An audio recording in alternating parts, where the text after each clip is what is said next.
The Honourable Parliamentary Secretary to the Leader of the Government in the House of Commons. Yes, thank you, Mr. Speaker. Now, let me start off by saying I am not a lawyer.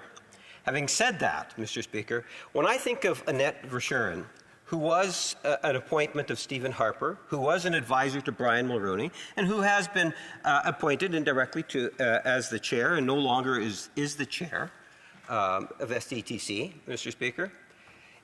If she goes to court, as we all believe that she will ultimately end up going to court, and we do the work that the RCMP have recommended or indicated to this House that they are not comfortable with, in terms of what it is that the Conservatives are calling for, he was a defense lawyer, or he's a lawyer, I should say. The member opposite is a lawyer. Would he not agree that if you collect information inappropriately and hand it over to the RCMP, that you could be compromising the trial, and the defense lawyer for Annette, for example, would be able to cite that, which could cause problems in terms of issues related to the Charter? Putting on his lawyer hat, does he believe there is any merit to that whatsoever? The Honourable Member from Kamloops Thompson Caribou. Absolutely not.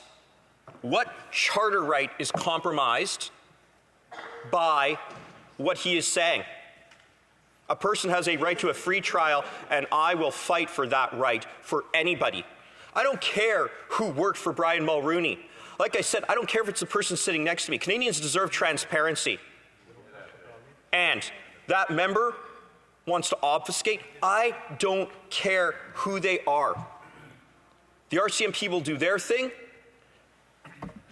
If somebody is entitled to disclosure, they will get that disclosure as part of the criminal process. We in Parliament have the right to do our thing, and we should do it, and we shouldn't have people from the Liberal government standing in our way. Questions et commentaires. Questions and comments. The Honourable Member for Rivière-des-Mille-Îles. Thank you, Mr. Speaker, and happy Monday. Well, what I'm getting from this is that there are projects which are not eligible for a total of $59 million, which do not meet the requirements in agreements between the government and the foundation.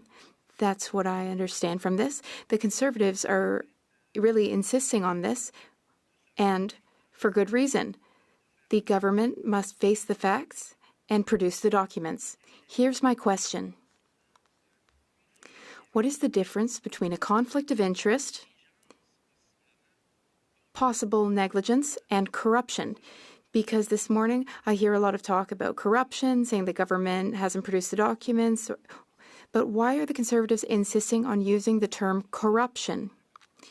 We do agree, though, that the government should not be refusing to produce the documents. The Honourable Member for Kamloops Thompson Caribou. I thank my friend for the question. The difference between corruption and conflict of interest. A conflict of interest arises when somebody can benefit themselves. I think that corruption is actually much more wholesale, and that's not to say that the two can't have any overlap. I think that they've got substantial overlap here. In my view, when you have a Liberal government, Mr. Speaker, that is providing contracts to its friends or allowing its friends to provide contracts, that's not just a one-time thing. It's not just a one-time thing of, I will line my own pockets.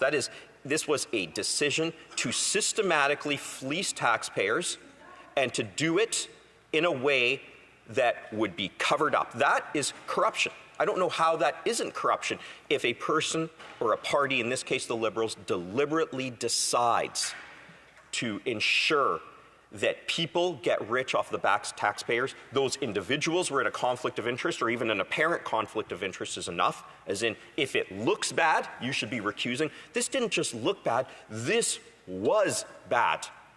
Hand over the documents. The Honourable Member from Cowichan Malahat Langford. Thank you very much, Mr. Speaker. And, I'll again put it on the record that New Democrats will be supporting both of these privilege motions, so that there's no doubt about that. But given that my honourable colleague is a lawyer, I'd like to know when the Conservative Party is prepared to make its closing arguments so that the House can actually arrive on a decision and we can start executing some action on this. And maybe one follow-up question, Mr. Speaker, is, You know, from 2011 to 2015, the Conservative majority government had no qualms about using its legislative muscle in the House to quash numerous investigations, some of which were actually seeking documents. So through you, Mr. Speaker, does my honourable colleague think that maybe the Canadian public would have a little bit more legitimacy in Conservative arguments if their record weren't just as bad as the Liberals?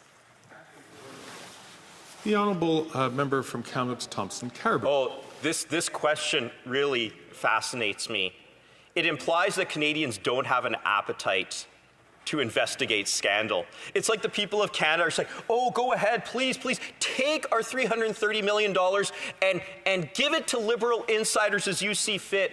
Just give it to them. We just don't care. Nothing could be further from the truth. I will stand here as a Conservative, but more importantly, as a parliamentarian who is representing the people of Kamloops Thompson Caribou, and I will look right into the camera and say this to the member through you, Mr. Speaker. I will make my closing argument when those Liberals hand over the documents.